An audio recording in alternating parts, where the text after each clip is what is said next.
शिमला में सोमवार को प्रदर्शन का एक अलग ही नजारा देखने को मिला, जो आपको बता दें सीपीआईएम के बैनर तले सैकड़ों कार्यकर्ता गिरफ्तारी देने के लिए पुलिस रिपोर्टिंग रूम के बाहर पहुंचे। वहीं कार्यकर्ताओं ने केंद्र सरकार के खिलाफ करीब 1 घंटे तक जमकर नारेबाजी की। खास बात ये रही कि इलाके में बीएनएसएस की धारा 163 लागू होने के बावजूद प्रदर्शनकारी जुटे रहे, लेकिन पुलिस ने किसी भी प्रदर्शनकारी को गिरफ्तार नहीं किया। 1 मिनट भी नारेबाजी नहीं की जा सकती। आप लोगों ने 1.5 घंटे तक नारेबाजी की, कोई गिरफ्तारी नहीं की पुलिस ने। हमारा आंदोलन तो सफल ही है।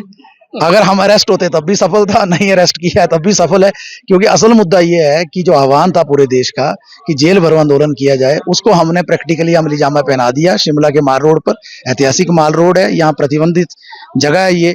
हमारी मंशा ये है, हमको किसी को कोई ये नहीं है कि यहाँ नॉइज पोल्यूशन करना चाहते थे या किसी को दिक्कत देना चाहते थे।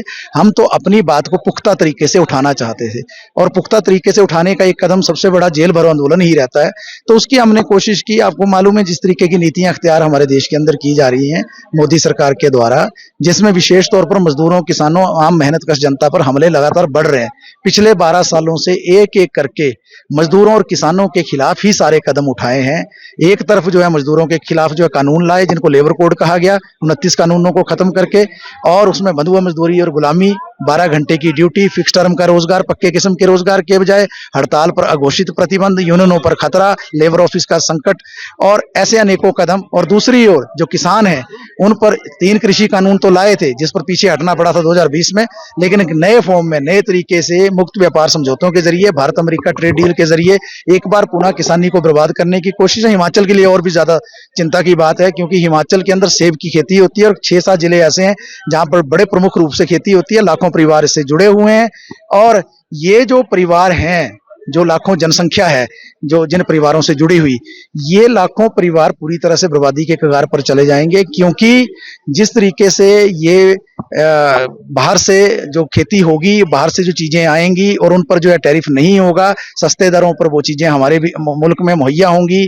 उनकी टेक्नोलॉजी ज्यादा हमसे मजबूत है, उनका खर्चा कम आता है, वहां सब्सिडी ज्यादा मिलती है, किसानों को सरकार की ओर से मदद ज्यादा मिलती है, जो कंपनियां भी वहां खेती करती हैं उनको भी सरकार की ओर से मदद मिलती है। हिमाचल या हिंदुस्तान के अंदर ऐसी कोई ज्यादा मदद किसानों को नहीं मिलती है, तो सेब पर एक खतरा मंडरा रहा है। तो ये हमारे प्रदेश के लिए भी एक खतरे की घंटी है, और पूरे देश के लिए भी जिस तरीके से किसानी के बर्बाद होने की खतरे की घंटी है। और जो उद्योग बर्बाद होने हैं वो भी एक बड़ा प्रश्न है, क्योंकि जो हमारे इंडिजिनियस उद्योग हैं, जो यहाँ के पारंपरिक उद्योग हैं हिंदुस्तान के, उस पर भी खतरा मंडरा रहा है, और उद्योगों के साथ साथ मजदूरों पर भी खतरा मंडरा रहा है।